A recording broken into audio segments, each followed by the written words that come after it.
Okay, good morning. हम लोग next exercise पे जा रहे हैं और एक्सरसाइज के साथ साथ अपना नया टॉपिक भी है और टॉपिक का नाम है इनवर्स ऑफ ए फंक्शन, यानी कि हम डिस्कस करेंगे inverse of a function. Inverse of a function और अपना टॉपिक यही रहना है। स्टार्ट करते हैं, यानी कि 1.5 exercise. Inverse of a function की बात करें तो जनरली हमने इनवर्स ऑफ ए रिलेशन बात कर चुके हैं और हमें ये पता है कि फंक्शन और रिलेशन का भी आपस में रिलेशन है, यानी कि हर एक फंक्शन हर हाल में रिलेशन पक्का है। इसका मतलब ये हुआ अप्रोक्सीमेटली क्राइटेरिया तो वही रहना है कि डोमेन का रेंज बन जाता है, रेंज का डोमेन बन जाता है। पर यहाँ पर क्योंकि स्वाभाविक है कि अगर सारी कंडीशन वही होगी तो फिर फंक्शन कहाँ बचेगा, फिर तो रिलेशन ही बन जाएगा। पर रिलेशन और फंक्शन में रिलेशन यही था कि फंक्शन अंडर पर्टिकुलर कंडीशन कीजिए रिलेशन। यही बात यहाँ पर आएगी कि कुछ पर्टिकुलर कंडीशन लगाऊंगा और उन कंडीशन के अकॉर्डिंगली मैं इनवर्स निकालूंगा तो इनवर्स ऑफ ए फंक्शन बन जाएगा। पहली बात, inverse of a function defined सफ और सफ तब होता है जब कोई फंक्शन 1 1 और 2, क्योंकि इनवर्स का मतलब ये है कि अगर आपने फ्रंट में गए तो आपको बैक में भी आना पड़ेगा और अंदर उसी रूल आना पड़ेगा। इसका मतलब जिस ढंग से गए उसी ढंग से वापस आना पड़ेगा और जाने का और आने का सेम वे तो सिर्फ 1 1 और 2 फंक्शन में ही होता है, अदरवाइज तो आने और जाने का वे बदल जाता है। इसका मतलब ये हुआ यदि कोई फंक्शन में मैं इनवर्स निकाल रहा हूं तो सबसे पहली कंडीशन ये होती है कि वो फंक्शन 1 1 एंड ऑन 2। पहले हम डेफिनेशन पे जाते फिर थोड़ा सा क्राइटेरिया करते हैं। मान लेते हैं late f be a function from a to b। let f be a function from a to b। here f is 1 1 and on 2। here f is 1 1 and on 2 function ले लिए। डिफाइन हमने क्या किया, define a map f from b to a या f inverse कह लो। Define a map f inverse from b to a such that every element of a is uniquely associated to any element of b। any element of b हमने क्या लिया, from a to b। हम कह रहे हैं कि f एक 1 1 and on 2 function है। फिर हमने कहा कि हमने एक मैप डिफाइन कर लिया f inverse b to a। कहां से कहां गया, b to a, और कहा क्या कि b to a इस ढंग से लेना है कि प्रत्येक एलिमेंट b का यूनिकली एसोसिएट करे a से, यूनिकली एसोसिएट करे a से। किस ढंग से, f विद एसोसिएट, क्या लिखोगे, with associate which associate every element of b to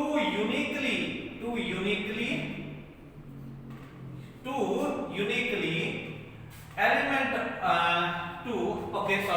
which associate every element of b to element of a uniquely every element of b to element of a uniquely। अब uniquely बात तो uniquely का मतलब समझ लो जरा। एक तरह से जानते हो क्या किया आपने, ये भी एक फंक्शन की ही डेफिनेशन लिखी है। किसकी डेफिनेशन लिखी है, फंक्शन की ही लिखी है। एक्चुअली फंक्शन की डेफिनेशन क्या होती है, every element of this is uniquely associated to any element of this. यही तो लिखा है कि ये एक मैप इस ढंग से हो कि प्रत्येक element of b is associated to any element of a but uniquely, यानी कि यूनिकली एसोसिएशन होनी चाहिए। समझ में आ गई? ये इसकी डेफिनेशन कहती है। डेफिनेशन में क्या कहा कि f from a to b एक वन फंक्शन है, और फिर मैंने f इनवर्स इस ढंग से डिफाइन किया कि b का प्रत्येक एलिमेंट a के किसी न किसी एलिमेंट से क्या करे, यूनिकली एसोसिएट करे। क्या करे? यूनिकली एसोसिएट करे। इसका मतलब समझना पड़ेगा। ये कहता है अगर ये मेरे पास a है और ये मेरे पास b है, मैंने यहां से यहां डिफाइन किया f, यानी कि y fx। अब वापस मैंने यहां से यहां डिफाइन किया और इसे कहा मैंने f इनवर्स से। यहां क्या बना? x f of y। x f of y। Actually में x f of y, sorry f inverse define किया, सही बात, इनवर्स हो गया। x f inverse y। ये जो डेफिनेशन कह रही है, ये जो बात कह रहा, दोनों सेम कहता है। अभी इस पे ज्यादा जोर मत देना, भी ना भी समझ में कोई फर्क नहीं पड़ता, थोड़ा सा आगे बढ़ेंगे समझ में आएगा, टेंशन मत लेना।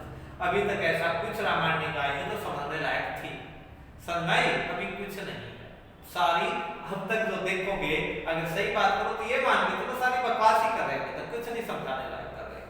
समझ में आगे आएगा भी नहीं आएगा। सिर्फ और सिर्फ इतना याद रखना, अगर f a से b पे गया तो f इनवर्स b से a पे जाता है। f भी 1 1 on 2 था और f इनवर्स भी 1 1 on 2 था। समझ में आ गई? 1 1 on 2 था। जहां f में इनपुट थी वही f इनवर्स में आउटपुट हो जाती है।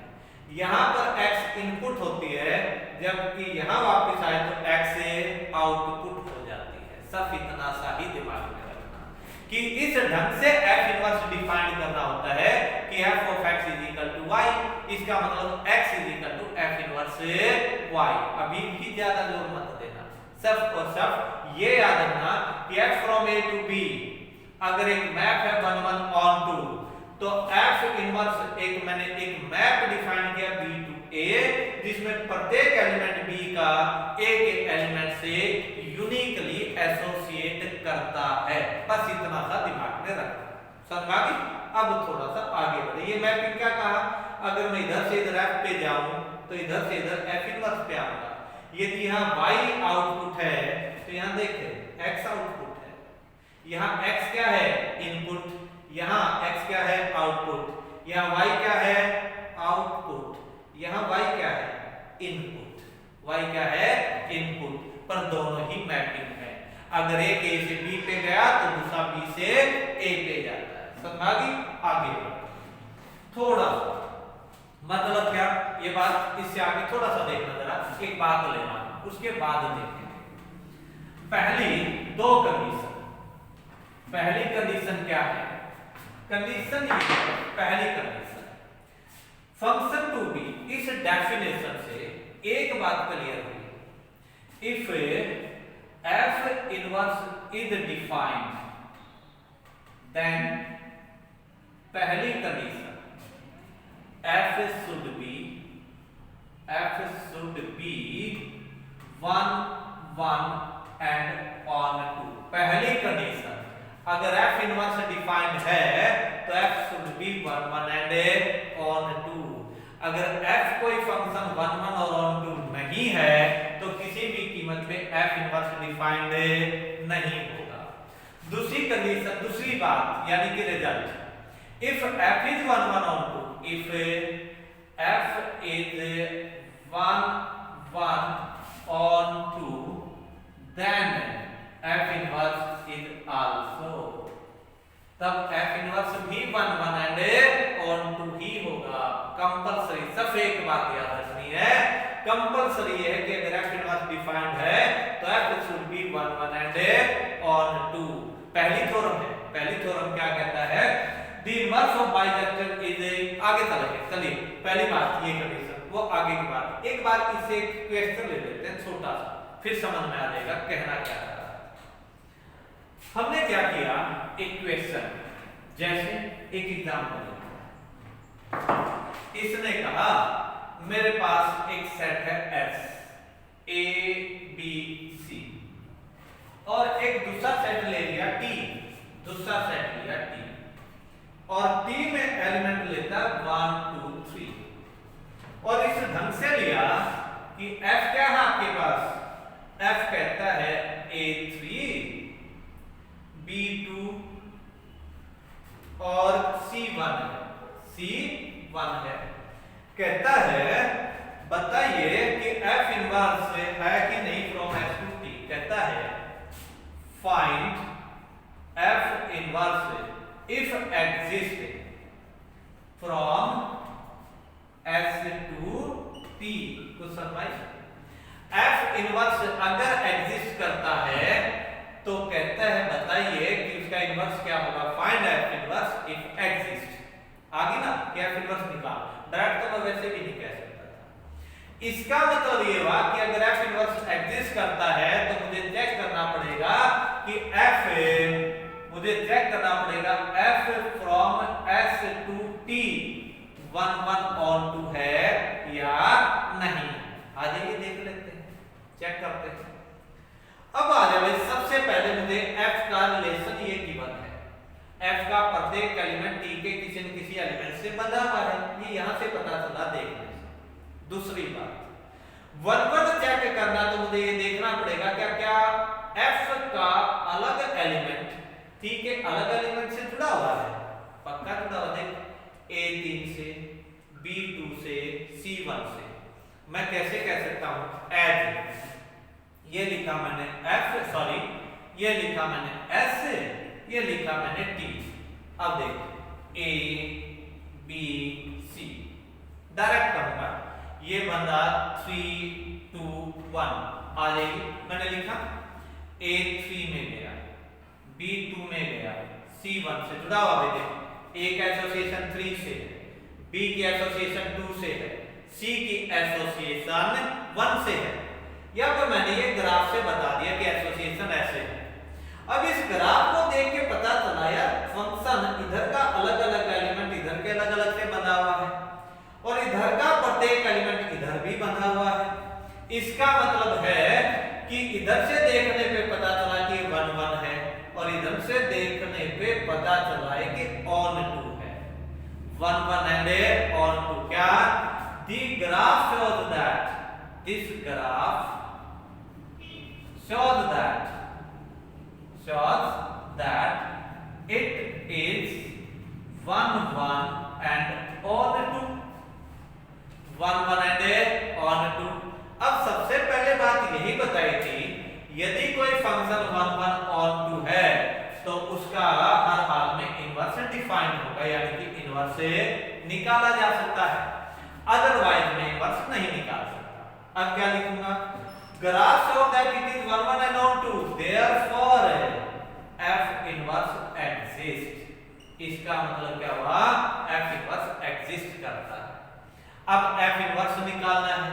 इस क्वेश्चन में तो f गिवन है, तो f इनवर्स क्या होगा, जैसे रिलेशन में करके आए f इनवर्स क्या बना, A3 का क्या बन गया, वही बात भाई 3A क्या बन गया 3A, यानी कि डोमेन रेंज में बदल गई, रेंज डोमेन में A B से गया था तो अब B A पे पहुंचाना है, यानी कि ये पलट देते हैं, क्या पलटा गया 2B और 1C।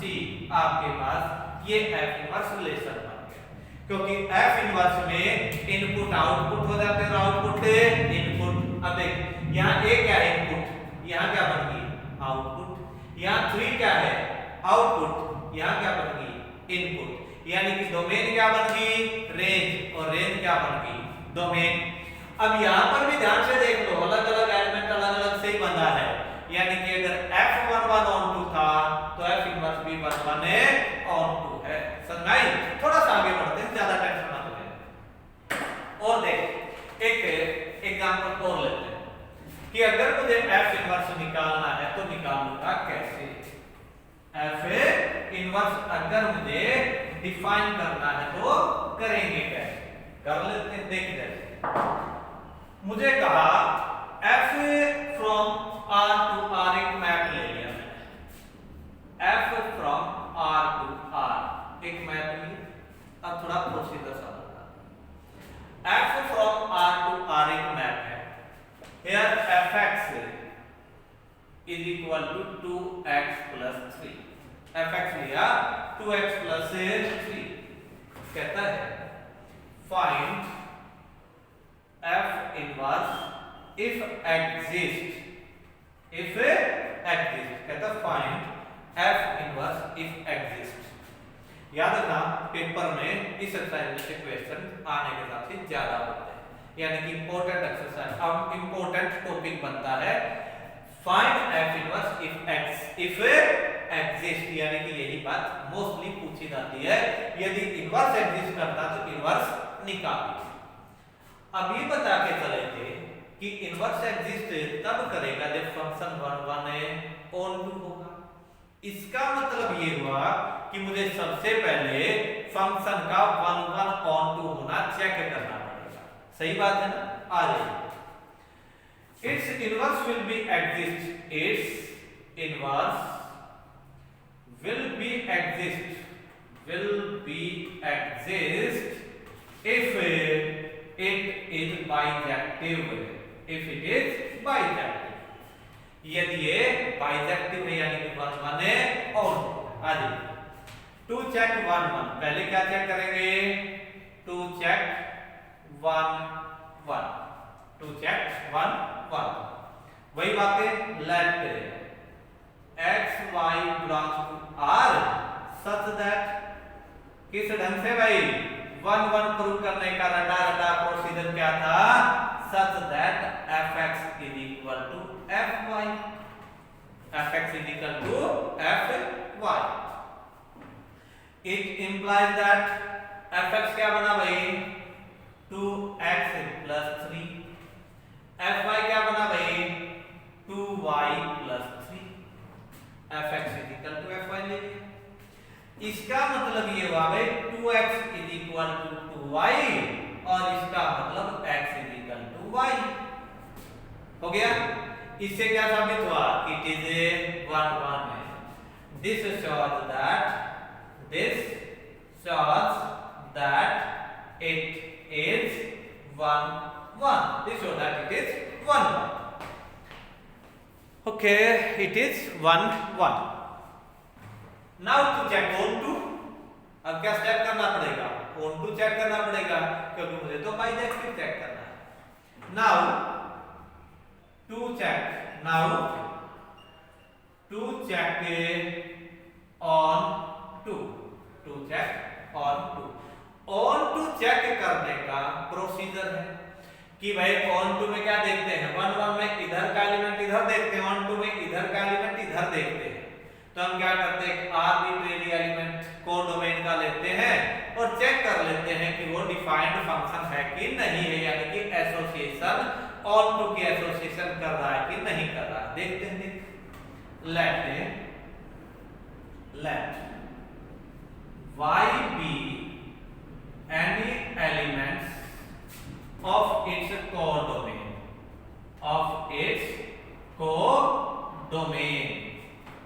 such that, किस ढंग से भाई such that y is equal to fx।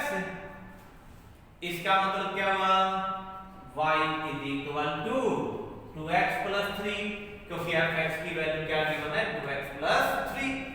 यहां से आगे क्या करना था x में फंक्शन को डिफाइन करना होता है। इसका मतलब क्या हुआ ये 3 इधर आया, y में 2 गया तो x is equal to कितना हुआ y minus 3/2। अब देखते हैं थोड़ा सा यहाँ के रुकना होता है और ये देखना होता है कि क्या y की अगर मैं कोई वैल्यू रखूं तो क्या हर वैल्यू पे कोई ना कोई x की वैल्यू आएगी। मतलब अब इसकी डोमेन देखनी होती है एक तरह से। अगर इसकी डोमेन पूरी की पूरी ये आ जाए यानी कि कोडोमेन आ जाए तो मैं कहता हूं फंक्शन ऑन टू है। लोकल भाषा में समझना ये होता है कि यहाँ पर कोई ऐसा फंक्शन ना बने कि y की वैल्यू मैं पुट करूं और रिजल्ट डिफाइंड ना हो। जैसे बाय चांस डिनोमिनेटर 0 बन जाए तो मैं कहूंगा फंक्शन डिफाइंड नहीं। दूसरी बात अगर मैं कह दूं अनरूट में आयत आ जाए यानी कि नेगेटिव आ जाए तो आउटपुट आयत आ जाएगी, तब भी फंक्शन डिफाइंड नहीं होगा। तब भी फंक्शन क्या होगा डिफाइंड नहीं होगा, यानी कि हम तब भी फंस जाएंगे। समझ में? इसलिए से यही देखना होता है कि फंक्शन हर एक y के लिए डिफाइंड है कि नहीं। अब यार यहां पर नजर मारने से पता चला डायरेक्टली कि y की जो वैल्यू रखना चाहो रखिए, x की कोई ना कोई वैल्यू जरूर आएगी और वो वैल्यू हर हाल में रियल ही होगी। क्या होगी? रियल ही होगी। इसका मतलब ये हुआ कि y की प्रत्येक वैल्यू के लिए वहां पर x है ही है। यानी कि क्या लिखोगे? as for every y, for every image there is a pre-image, there is pre-image, therefore it is on 2, therefore it is on 2। अब ये फंक्शन क्या आ गया मेरे पास? ये फंक्शन on 2 भी आ गया। क्या आ गया भाई? on 2 आ गया। on 2 के बाद मुझे क्या प्रूव करना होता है? मुझे प्रूव करना होता है कि अब ये 1 1 on 2 हो गया, तो ये क्या हो गया? यानी कि बाइजेक्टिव हो गया, तो इसका मतलब कि इन्वर्टिबल हो गया। अब मुझे इसका क्या निकालना होता है? इनवर्स निकालना होता है। क्या निकालना होता है? इनवर्स निकालना होता है। अब इनवर्स निकालते हैं। एक्चुअली एक तरह से इनवर्स ही निकाला है, सर थोड़ा सा लिखने का ढंग ही बदलूंगा यहाँ से आके। सब छोटा सा देख लेना जरा, कुछ खास नहीं बदलूंगा। देखिए, as it is 1 1 on 2, as it is 1 1 on 2, therefore f inverse exists, f inverse exists। now to find f inverse, let, अब वर्डिंग ही बदली थोड़ी, let y equal to fx where x y belongs to r, क्योंकि दोनों ही r हैं। y equal to fx, इसका मतलब x equal to f inverse y। Okay, it implies that, वही रहा सारी की सारी, y is equal to 2x plus 3। it implies that x is equal to कितना? x हो गया y minus 3/2। x है क्या? f inverse y। it implies that f inverse y is equal to y minus 3/2। Inverse आ गया भाई। इसका मतलब f inverse y is equal to y minus 3/2। तो f inverse इसका मतलब दिस, hence लिख दूं, यानी कि ये hence क्या लिखें? लिखने की जगह है कहीं? हाँ लिख देते हैं, यहां लिख देते हैं hence, last hence f inverse from r to r such that, किस ढंग से? f inverse x is equal to क्या दे रखा है? x minus 3/2। This is answer. आसान सा क्वेश्चन, यानी कि पूरे क्वेश्चन को 1 1 on 2 प्रूव करना, हमेशा नहीं, क्योंकि कुछ थ्योरम में भी है एक्सरसाइज में, वो थ्योरम डिस्कस करके फिर उस पे बेस क्वेश्चन डिस्कस करेंगे। आज जो क्वेश्चन होंगे सब डायरेक्टली यही होंगे कि डायरेक्ट 1 1 on 2 प्रूव करो और उसका डायरेक्ट इनवर्स निकाल दो। एक क्वेश्चन लेते हैं एक्सरसाइज का। एक्सरसाइज का हम एक क्वेश्चन ले लेते हैं और क्वेश्चन लेते हैं आपके थर्ड का फर्स्ट पार्ट, थर्ड का फर्स्ट पार्ट ले लेते हैं। हाँ, दो क्वेश्चन ले रहे हैं, थर्ड का फर्स्ट और एक आपका सिक्स्थ क्वेश्चन। आपको लगभग 8-10 क्वेश्चन ट्राई करने हैं होमवर्क में, वो हम मेंशन कर लें कहां तक करना है। पहले हम थोड़ा सा यही लेते हैं। ओके, चलिए बारी है। क्वेश्चन नंबर 3 कहता है find the inverse from r to r that is that. Okay, कहता है क्वेश्चन नंबर आपका 3 का, मैं थर्ड पार्ट ले रहा हूं।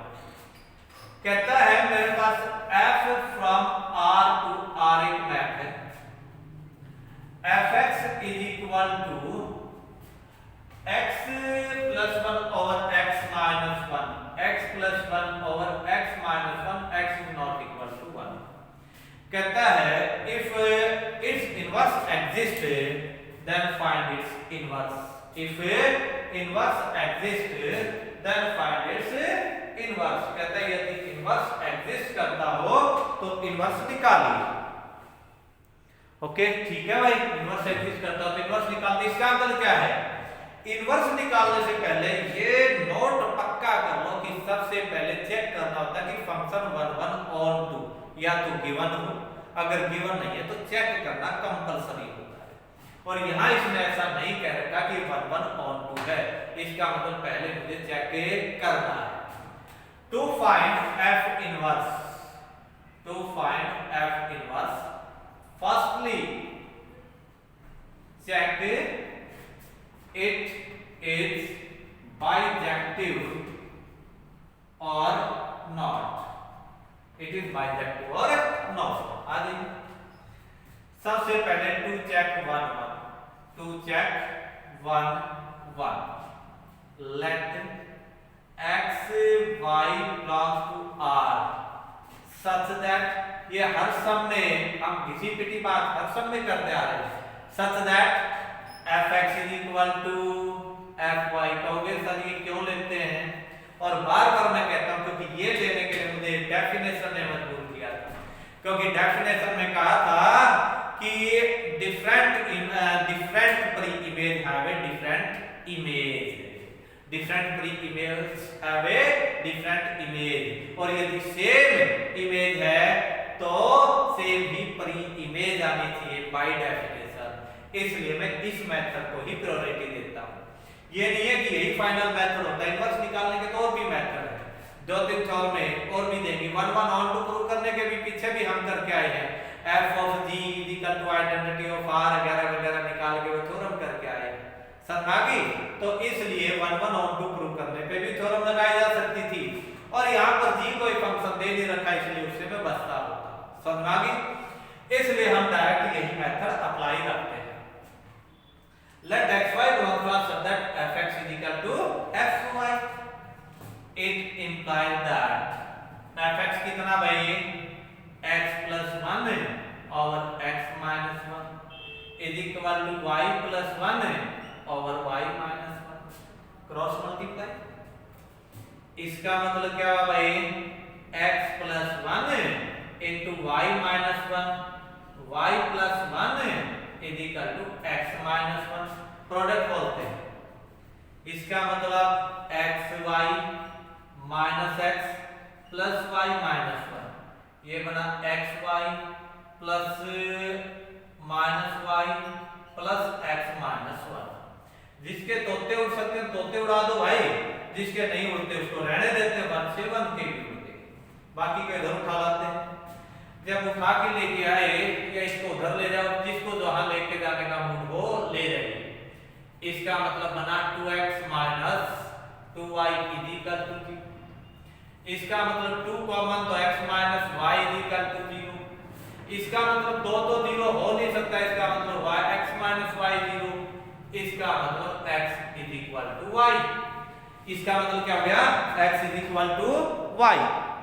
अगर x is equal to y हो गया तो this shows that it is, this shows that it is 1 1, ये हो गया भाई, ये 1 1 हो गया। अब क्या चेक करें, ऑन टू, अब बारी आ गई ऑन टू।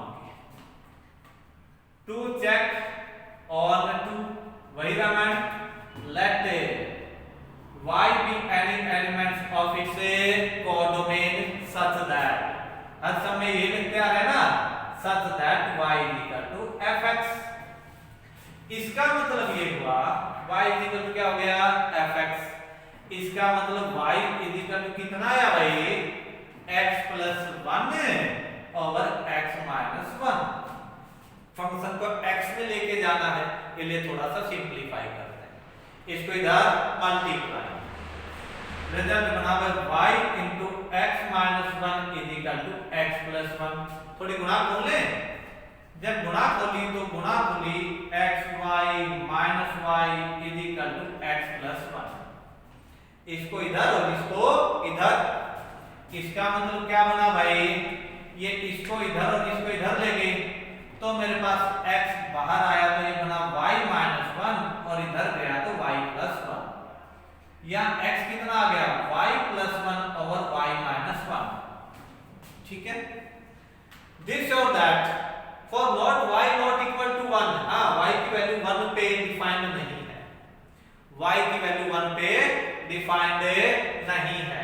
और एक और बात, y की वैल्यू 1 आनी भी नहीं है, यानी कि x की जो वैल्यू रखना चाहे रख लीजिए, y की वैल्यू 1 आती भी नहीं। यहाँ पर भी यही बात आ गई कि for y not equal to 1, y की वैल्यू 1 के लिए डिफाइंड नहीं है। अगर y की वैल्यू 1 हुई, हाँ एक बात तो खरी है भाई, इसकी प्रत्येक के लिए प्रत्येक तो नहीं है। मेरी बात को समझ में आई कि नहीं आई? मेरे ख्याल में नहीं आई होगी, या आगे एक बात सिंपल सी बात मेरा जो कहने का है, अगर क्योंकि इसने पहले कह रखा कि x की वैल्यू 1 नहीं लेगी, क्योंकि 1 तो डोमेन में ही नहीं है, इसी तरीके से एक रेंज में भी नहीं है, एक रेंज में भी नहीं है। कारण क्योंकि जब x की वैल्यू 1 नहीं पुट करना, x की वैल्यू 1, तो अगर मैं यह y में लिखता तो y की वैल्यू 1 भी नहीं पुट करनी। और वैसे भी ये देखना होता है कि आउटपुट, प्रत्येक आउटपुट यानी कि इसमें जब x 1 छोड़ा, तो जब इसमें है कि y 1 भी छोड़ूंगा। कारण क्योंकि ये फंक्शन और इस फंक्शन में सिर्फ नोटेशन में ही फर्क है, यहां पर भी फंक्शन और है, यहां पर भी फंक्शन है। अब मैं क्या लिखूंगा? For every y not for every y not equal to 1, for every y not equal to 1 there is x, therefore it is on 2, therefore it is on 2। यहां पर आके थोड़ा सा रुक के हमेशा देखना होता है कि फंक्शन 1 ऑन 2 बना कि नहीं बना। ऑन 2 में हमेशा ये देखते हैं कि क्या प्रत्येक y के लिए, इसकी प्रत्येक y के लिए x पड़ा है कि नहीं पड़ा है। अब इसने पहले ही कह रखा कि x की वैल्यू मैंने 1 लेनी ही नहीं, यानी कि इस पूरे रियल में 1 को तो छोड़ना ही था, इसलिए यहां पर भी मैंने 1 को ही छोड़ा। इसने इनपुट और आउटपुट के कॉरस्पॉन्डिंग, और वैसे ये कह लीजिए कि अब यहां थोड़ा सा कंफ्यूजन जनरेट हो जाता है कि सर इनपुट छोड़ा था, आउटपुट तो छोड़ा ही नहीं, पर यहां इनपुट और आउटपुट नहीं छोड़ा, यहां पर तो एक नोटेशन छोड़ी है, यानी कि इसने कहा कि x की वैल्यू 1 नहीं है, और x की वैल्यू 1 नहीं है तो y की वैल्यू भी चाहे आप जो रखना चाहे रख लिए, y की वैल्यू भी 1 नहीं आ रही है। इसका मतलब y नॉट इक्वल टू 1 पे ही इनवर्स डिफाइंड है, ओवरऑल पे ये बात लिखना कंपलसरी हो जाएगा। For not y equal to 1 ये इन्वर्टिबल है, अदरवाइज ये इन्वर्टिबल है ही नहीं, तो इसलिए ये मेंशन करना कंपलसरी है कि for every y not equal to 1, ये बात मेंशन कर दी तो इसका मतलब ये है कि एक वो हमने छोड़ दिया, बाकी पे ये इन्वर्टिबल। तो it is onto, therefore यहां लेने as it is 1 on 2, therefore f inverse exists, now let y is equal to fx। अब इनवर्स निकाल रहे हैं, इसका मतलब क्या हुआ? y is equal to fx कितना था भाई? x plus 1 over x minus 1। It implies that direct लिख रहा हूं x की वैल्यू क्योंकि पहले निकाल चुका हूं, x is equal to y plus 1 over y minus 1। It implies that x कितना था? f inverse y is equal to y plus 1 over y minus 1। Hence क्या लिखूं? Hence f inverse x is equal to x plus 1 over x minus 1 for x not equal to 1, x की value 1 नहीं ले सकता, ये inverse आ गया भाई। क्या आ गया आपके पास? Inverse. This is the answer भाई आपका जो हमें निकालना था। ये क्वेश्चन नंबर 3 का मैंने 3 पार्ट लिया, थर्ड पार्ट लिया। क्वेश्चन नंबर 6, 7, 8, 1, 1 और 2 इसी तरीके से देखना है। ओके, आप टोटल 6 क्वेश्चन ट्राई करें, लगभग 6 क्वेश्चन तक आपको ट्राई करना है, 6 तक। होमवर्क में आपके 6 क्वेश्चन, आगे मैं क्वेश्चन नहीं ले रहा हूं, कल डिस्कस करेंगे। आपको 6 क्वेश्चन ट्राई करने हैं और पहले 5-6 एग्जांपल भी पढ़ना है, ठीक है? ओके, थैंक यू, फिर मिलते हैं।